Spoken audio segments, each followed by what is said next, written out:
ആഗോള ശ്രദ്ധ മുഴുവൻ പശ്ചിമേഷ്യയിലെ മിസൈൽ പരീക്ഷണങ്ങളിലും അമേരിക്ക ഇറാൻ നയതന്ത്ര സംഘർഷങ്ങളിലും പതിഞ്ഞിരിക്കുമ്പോൾ ലോകം തിരിച്ചറിയാതെ പോകുന്ന മറ്റൊരു നിശബ്ദ യുദ്ധം ഡിജിറ്റൽ ലോകത്ത് അതിവേഗം വ്യാപിക്കുകയാണ്.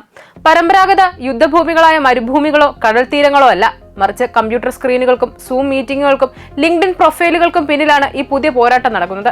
നയതന്ത്ര തലത്തിലുള്ള വാക്പോരുകൾ ഒരു വശത്ത് നടക്കുമ്പോൾ തന്നെ മറുവശത്ത് ലോകത്തെ പ്രമുഖ സാമ്പത്തിക പ്രതിരോധ സംവിധാനങ്ങളെ തകർക്കാൻ ശേഷിയുള്ള അതിസങ്കീർണമായ ഒരു സൈബർ ശൃംഖലയുടെ സാന്നിധ്യം ഇപ്പോൾ പുറത്തു വന്നിരിക്കുന്നു. അമേരിക്കൻ IT കമ്പനികളെയും സ്റ്റാർട്ടപ്പുകളെയും ഞെട്ടിച്ചുകൊണ്ട് വിദൂര ജോലി തേടിയെത്തുന്ന പ്രൊഫഷണലുകളായി നടിച്ച് കടന്നുകൂടിയ ഒരു സംഘം ലക്ഷക്കണക്കിന് ഡോളറാണ് ഉത്തര കൊറിയയിലേക്ക് കടത്തിയിരിക്കുന്നത്. National Public Radio, Firstpost തുടങ്ങിയ പ്രമുഖ മാധ്യമങ്ങൾ പുറത്തുവിട്ട വിവരങ്ങൾ പ്രകാരം വ്യാജരേഖകളും ഡിജിറ്റൽ കൃത്രിമത്വവും ഉപയോഗിച്ച് ഈ സംഘം അമേരിക്കൻ കമ്പനികളുടെ സുരക്ഷാ വലയങ്ങൾ ഭേദിച്ചു എന്നാണ് റിപ്പോർട്ടുകൾ. ഓരോ മാസവും ശമ്പളമായി ലഭിക്കുന്ന തുക ഉത്തര കൊറിയൻ ആണവായുധ പദ്ധതികൾക്കും മറ്റ് സൈനിക ആവശ്യങ്ങൾക്കുമായി ഉപയോഗിക്കപ്പെടുന്നതായാണ് സുരക്ഷാ ഏജൻസികളുടെ കണ്ടെത്തൽ. ഒരു കമ്പനിയുടെ ആഭ്യന്തര വിവരങ്ങൾ ചോർത്തുന്നു എന്നതിലുപരി ആഗോള സാമ്പത്തിക വ്യവസ്ഥയിൽ തന്നെ വിള്ളലുകൾ വീഴ്ത്താൻ ഇത്തരം സ്ലീപ്പർ സെൽ IT ജീവനക്കാർക്ക് സാധിക്കുന്നു എന്നത് ഭരണകൂടങ്ങളെ അമ്പരപ്പിക്കുന്നു.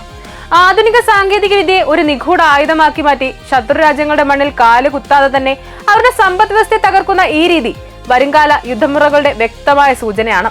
സൈബർ സുരക്ഷ എന്നത് കേവലം ഡാറ്റ സംരക്ഷണമല്ല, മറിച്ച് ഒരു രാജ്യത്തിന്റെ നിലനിൽപ്പിനെ തന്നെ ബാധിക്കുന്ന പരമപ്രധാനമായ പ്രതിരോധമാണെന്ന് ഈ സംഭവം നമ്മെ ഓർമ്മിപ്പിക്കുന്നു. മാത്രമല്ല, നിലവിലെ ആഗോള രാഷ്ട്രീയ സാഹചര്യത്തിൽ ഈ സൈബർ നീക്കത്തിന് വലിയ പ്രാധാന്യമുണ്ട്. അമേരിക്കയിൽ നിന്ന് കടുത്ത ഉപരോധങ്ങൾ നേരിടുന്ന ഇറാനും ഉത്തര കൊറിയയും തമ്മിലുള്ള പ്രതിരോധ സാങ്കേതിക സഹകരണം ഈ ഘട്ടത്തിൽ കൂടുതൽ ശക്തമാവുകയാണ് എന്നാണ് ഒരു വിഭാഗം നിരീക്ഷകർ പറയുന്നത്.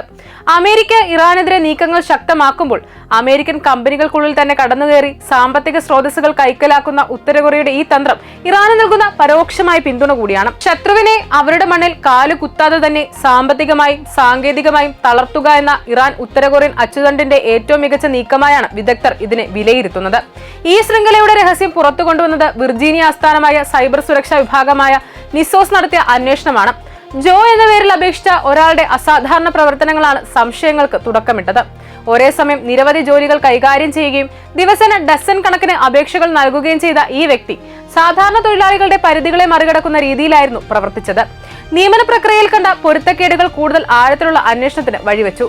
അന്വേഷണം പുരോഗമിക്കുമ്പോൾ ഇതൊരു വ്യക്തിയുടെ പ്രവർത്തനമല്ല, മറിച്ച് കൃത്യമായി ഏകോപിപ്പിച്ച ഒരു ടീം ഓപ്പറേഷനാണെന്ന് വ്യക്തമായി. കമ്പനി നൽകിയ ലാപ്ടോപ്പുകൾ വഴി നടത്തിയ നിരീക്ഷണത്തിൽ ഇവർ തമ്മിൽ സജീവമായ ആശയവിനിമയം നടത്തി ജോലികൾ പങ്കുവച്ചു. ഗിഫുകൾ പങ്കുവെക്കുകയും ഇംഗ്ലീഷിൽ സ്വാഭാവികമായി സംസാരിക്കുകയും ഓൺലൈൻ സൗഹൃദങ്ങൾ വരെ സ്ഥാപിക്കുകയും ചെയ്ത ഇവർ പുറത്തുനിന്ന് ഒരു സാധാരണ കോർപ്പറേറ്റ് ടീമിനെ പോലെ തന്നെയായിരുന്നു. എന്നാൽ അതിന്റെ പിന്നിൽ മറഞ്ഞിരിക്കുന്നത് വളരെ ഗൗരവമുള്ള ഒരു ഉദ്ദേശമാണ്. ചില കേസുകളിൽ അമേരിക്കൻ സൈനിക സാങ്കേതിക വിദ്യയുമായി ബന്ധപ്പെട്ട അത്യന്തം സെൻസിറ്റീവ് വിവരങ്ങൾ വരെ മോഷ്ടിക്കപ്പെട്ടതായി റിപ്പോർട്ടുകൾ പറയുന്നു. മറ്റിടങ്ങളിൽ കമ്പനികളുടെ പ്രൊപ്രൈറ്ററി ഡാറ്റ പുറത്തുവിടുമെന്ന് ഭീഷണിപ്പെടുത്തി പണം ആവശ്യപ്പെടുകയും ചെയ്തു.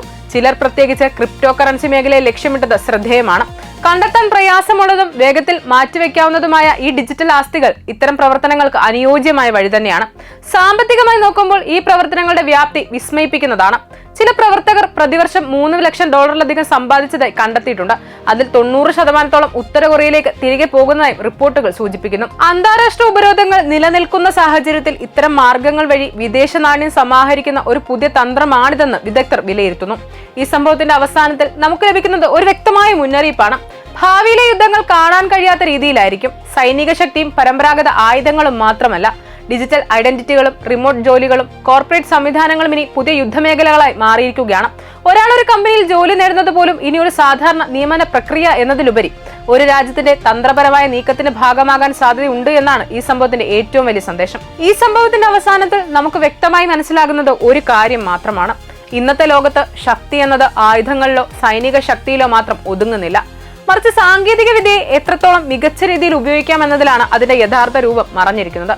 പരമ്പരാഗത യുദ്ധഭൂമികളിൽ നിന്ന് മാറി ഡിജിറ്റൽ ലോകം തന്നെ ഇന്ന് രാഷ്ട്രങ്ങളുടെ മത്സരവേദിയായി മാറിയിരിക്കുകയാണ്. അതിൽ വിജയിക്കുന്നത് പലപ്പോഴും കാണാൻ കഴിയാത്ത നീക്കങ്ങളിലൂടെയാണ്. ഉത്തര കൊറിയയുമായി ബന്ധിപ്പിക്കപ്പെടുന്ന ഇത്തരം ഓപ്പറേഷനുകൾ പരിമിതമായ വിഭവങ്ങളുള്ള രാജ്യങ്ങൾ പോലും ആഗോളതലത്തിൽ സ്വാധീനം ചെലുത്താൻ കഴിയുന്ന പുതിയ മാർഗങ്ങളെ സൂചിപ്പിക്കുന്നു. ഇതൊരു സൈബർ തന്ത്രം എന്നതിലുപരി ബുദ്ധിയുടെയും സംവിധാനങ്ങളുടെയും യുദ്ധമെന്ന പുതിയ ആശയത്തെ മുന്നോട്ട് വയ്ക്കുന്നു. നേരിട്ടുള്ള ഏറ്റുമുട്ടലുകൾ ഒഴിവാക്കി ശത്രുക്കളുടെ സംവിധാനങ്ങൾക്കുള്ളിൽ തന്നെ ഇടം പിടിച്ച് സ്വാധീനം ചെലുത്തുക എന്നതാണ് ഈ രീതിയുടെ പ്രത്യേകത. എന്നാൽ യഥാർത്ഥത്തിൽ ഇത്തരം നീക്കങ്ങളാണ് ഭാവിയിലെ ശക്തി സമവാക്യങ്ങളെ നിർണ്ണയിക്കാൻ പോകുന്നത്. തുറന്ന യുദ്ധങ്ങൾക്ക് പകരം സാമ്പത്തികവും സൈബറും ചേർന്ന ഇത്തരം തന്ത്രങ്ങൾ കൂടുതൽ പ്രാധാന്യം അർജിക്കുന്ന കാലഘട്ടത്തിലേക്കാണ് ലോകം നീങ്ങുന്നത്.